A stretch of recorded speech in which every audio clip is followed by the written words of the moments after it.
Hello friends, welcome to Madhu's kitchen. ఈ వీడియోలో క్రిస్పీగా కాజు చికెన్ 65 చేస్తున్నానండి. దీనికోసం ఒక బౌల్లో 1/2 kg వరకు బోన్లెస్ చికెన్ తీసుకొని చికెన్ని కొంచెం క్యూబ్స్లా కట్ చేసి తీసుకున్నాను. చికెన్లోనే కొంచెం salt, black pepper, red chilli powder, ginger garlic paste and కొంచెం ఫుడ్ కలర్ కూడా యాడ్ చేశాను. ఫుడ్ కలర్ నచ్చకపోతే స్కిప్ చేసేయండి, ఇది ఆప్షనల్. అండ్ ఇదంతా మిక్స్ చేసి ఒక 15 minutes పక్కన పెట్టుకోవాలి.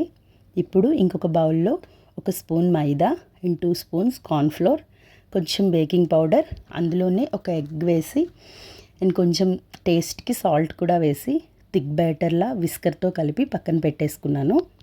ఇప్పుడు మ్యారినేట్ చేసిన చికెన్లో జీడిపప్పు వేసి కలిపి అండ్ మనం మిక్స్ చేసుకున్న ఎగ్ అండ్ ఫ్లోర్ బ్యాటర్ కూడా వేసి మిక్స్ చేసుకోవాలి.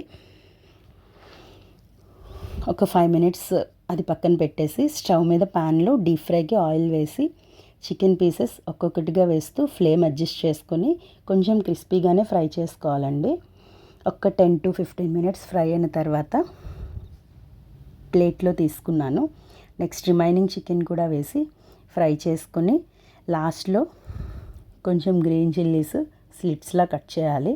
కట్ చేసి ఫ్రై చేసిన చికెన్ మీద వేసుకొని గార్నిషింగ్ కోసం ఆనియన్ అండ్ లెమన్ కట్ చేసి సర్వ్ చేసుకున్నాను. అంతే అండి.